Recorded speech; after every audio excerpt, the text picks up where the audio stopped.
Rank സ്വന്തമാക്കിയ മലയാളിയായ ശ്രീജ നമുക്കൊപ്പം തത്സമയം ചേരുകയാണ്. ശ്രീജ, കൺഗ്രാറ്റുലേഷൻസ്.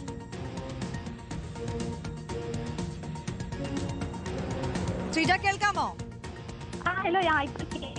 ശ്രീജയുടെ സന്തോഷത്തിൽ ഞങ്ങൾക്കും വലിയ സന്തോഷമുണ്ട്. കൺഗ്രാറ്റുലേഷൻസ്. ഇപ്പോൾ എന്താണ് ശരിക്കും തോന്നുന്നത്? എത്ര കാലത്തെ പരിശ്രമമാണ്? എന്റേത് ഞാൻ മെയ് 2024 ഫോർച്യൂണിൽ ജോയിൻ ചെയ്തു. അപ്പം ഇത് ഓൾമോസ്റ്റ് 2 years ആവാറേ. ഇത് കുട്ടിക്കാലം മുതലുള്ള ഒരു സ്വപ്നമാണ്. അപ്പൊ ഇന്ന് അതിന്റെ ഫലം കണ്ടപ്പോഴത്തേക്കും ഒത്തിരി സന്തോഷം. അതിനേക്കാളേറെ ഒത്തിരി ഗ്രേറ്റ്ഫുൾ ആണ്. ഇങ്ങനെയൊരു ഒത്തിരി സന്തോഷം. 57 റാങ്കാണ്, ചെറിയ കാര്യമല്ല. ആദ്യ 100-ൽ തന്നെ ഇടം നേടാൻ കഴിഞ്ഞു. അതെ. പ്രതീക്ഷിച്ചിരുന്നോ? ഇല്ല. എന്ത് പറഞ്ഞു വീട്ടുകാരും അധ്യാപകരും ഒക്കെ? എന്ത് പറയുന്നു ശ്രീജ? കിട്ടുന്നൊരു പറയാറ്, പക്ഷെ 57 കിട്ടുന്ന ഒട്ടും എക്സ്പെക്ട് ചെയ്തിരുന്നില്ല. അപ്പം ശരിക്കും സന്തോഷമുണ്ട്. അതിനേക്കാളേറെ ഒത്തിരി നന്ദിയുണ്ട്. വലിയ സന്തോഷം ശ്രീജ. ശ്രീജ എവിടെയാണ്? നാട്ടിൽ എവിടെയാണ്? ഞാൻ തിരുവനന്തപുരത്ത് നരുവാമൂട് സ്വദേശിനിയാണ്. എവിടെയായിരുന്നു കോച്ചിങ് ഒക്കെ ചെയ്തിരുന്നത്? ഞാൻ ഫോർച്യൂണിലാണ് പഠിച്ചത്. എന്റെ പ്രിലിംസ്, മെയിൻസ്, ഇന്റർവ്യൂ എല്ലാ ഘട്ടങ്ങളിലും ഫോർച്യൂണിലായിരുന്നു.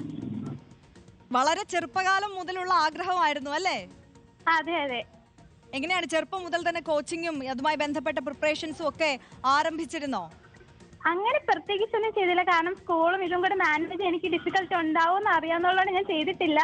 ഇപ്പോ ഞാൻ എന്റെ പോസ്റ്റ് ഗ്രാജുവേഷൻ കഴിഞ്ഞ് വന്നതും ഫോർച്യൂണിൽ ജോയിൻ ചെയ്യുമായിരുന്നു. പിന്നെ ഒരു ഓൾമോസ്റ്റ് 2 yearsന്റെ പരിശ്രമമായിരുന്നു.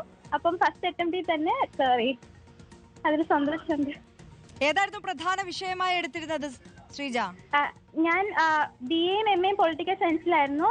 ഈ സിവിൽ സർവീസ് എക്സാമിന് എന്റെ ഓപ്ഷണൽ PSIR ആയിരുന്നു. എങ്ങനെയുണ്ടായിരുന്നു പരീക്ഷയുടെ ആ ഒരു സമ്മർദ്ദത്തെ കുറിച്ചും പിന്നെ അഭിമുഖത്തെ കുറിച്ചും ഒക്കെ ഒന്ന് പറയാമോ? അത്യാവശ്യം നല്ല സ്ട്രെസ് ഉണ്ടായിരുന്നു. എനിക്ക് എക്സാം ഒക്കെ കഴിഞ്ഞിട്ട് വരുമ്പോഴത്തേക്ക് അയ്യോ കുറച്ചുകൂടെ നന്നായിട്ട് എഴുതാമായിരുന്നല്ലോ എന്ന് പറഞ്ഞ് ടെൻഷനൊക്കെ ആയിരുന്നു. അങ്ങനെ മെയിൻസിന് പക്ഷെ ടീച്ചേഴ്സ് ഒക്കെ എപ്പോഴും കൂടെ ഉണ്ടായിരുന്നു. സ്റ്റേജ് ഒന്നുകൊണ്ട് പേടിക്കേണ്ട, എല്ലാം ശരിയാവും. എന്റെ പാരന്റ്സ് ആണെങ്കിലും എന്റെ നാട്ടിലുള്ളവരാണെങ്കിലും ചേർച്ചിലുള്ളവരാണെങ്കിലും എല്ലാവരും എന്റെ കൂടെ ആയിരുന്നു. പിന്നെ ഇന്റർവ്യൂ എനിക്ക് ഭയങ്കര രസമായിരുന്നു. ഭയങ്കര ഇൻട്രസ്റ്റിംഗ് ആയിട്ടൊരു ഇന്റർവ്യൂ ആയിരുന്നു എനിക്ക് ഉണ്ടായിരുന്നത്. അപ്പോ പാനൽ മെമ്പേഴ്സ് എല്ലാം ഭയങ്കര കോർഡിയലായിരുന്നു, ഭയങ്കര കോൺവെർസേഷണൽ ആയിരുന്നു. പിന്നെ ഫസ്റ്റ് ടൈം ടു ഡൽഹിയും കൂടെ ആയിരുന്നു. അപ്പം ആ എക്സൈറ്റ്മെന്റ് എല്ലാം എനിക്ക് അന്ന് ഉണ്ടായിരുന്നു. പിന്നെ ഇപ്പോഴാണെങ്കിലും റിസൾട്ട് വന്നപ്പോഴത്തേക്കും എല്ലാവരും ഇങ്ങനെ വിളിച്ച് കൺഗ്രാറ്റ്സ് മോൾ എന്നൊക്കെ പറയാൻ നിൽക്കുമ്പോഴത്തേക്കും ഒത്തിരി സന്തോഷമുണ്ട്. എസ്പെഷ്യലി എന്റെ പാരന്റ്സിന് അവരിത്രയും സന്തോഷിച്ചിരിക്കുന്നതാണ് എനിക്ക് അതിലേക്കാളേറെ സന്തോഷം. കാരണം ഞാൻ ഒത്തിരി ആഗ്രഹിച്ചിരുന്നത് എന്റെ പാരന്റ്സ് ഞാൻ കാരണം അതിയായി സന്തോഷിക്കുമെന്ന്. അപ്പം അതിന്റെ ഒരു അത് നേരിട്ട് കണ്ടതിലും പിന്നെ എനിക്ക് അവർക്ക് കൊടുക്കാൻ പറ്റുന്ന ഒരു വലിയ ഗിഫ്റ്റ് തന്നെയാണ് എന്റെ ഈ സിവിൽ സർവീസ് വിജയം എന്ന് ഞാൻ വിശ്വസിക്കുന്നു. അതെ അതെ ശ്രീജ, ഒരു കാര്യം കൂടി, എന്തായാലും ഒരുപാട് കഷ്ടപ്പെട്ട് പഠിച്ച് ആഗ്രഹിച്ച ആ ഒരു നിലയിലെത്തി. IAS എന്ന പദവിയിലേക്ക് എത്തുന്നു. ഇനി ആ IAS പദവിയിലേക്ക് എത്തിക്കഴിഞ്ഞാൽ ഒരു വലിയ എയിം ഉണ്ടോ ശ്രീജയ്ക്ക്?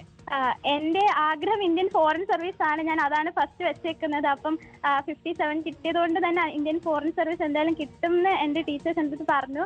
അപ്പം ഞാൻ അതിനു വേണ്ടിയിട്ട് അവിടെയും നന്നായി രാജ്യത്തിലെ ജനങ്ങൾക്ക് സേവനം ചെയ്യണമെന്ന് ഞാൻ ആഗ്രഹിക്കുന്നു. അങ്ങനെ തന്നെ ആവട്ടെ ശ്രീജ. ഒരുപാട് സന്തോഷം. കൺഗ്രാറ്റുലേഷൻസ് ഒരിക്കൽ കൂടി. Thank you so much. അപ്പോൾ നമുക്ക് കൂടുതൽ ഈ റാങ്ക് പട്ടികയുടെ കൂടുതൽ വിശദാംശങ്ങളൊക്കെ വന്നുകൊണ്ടിരിക്കുകയാണ്. ഇപ്പോൾ 57 റാങ്ക് നേടിയ ശ്രീജ JS ആണ് നമ്മളോടൊപ്പം സംസാരിച്ചത്. തിരുവനന്തപുരത്തുകാരിയാണ്.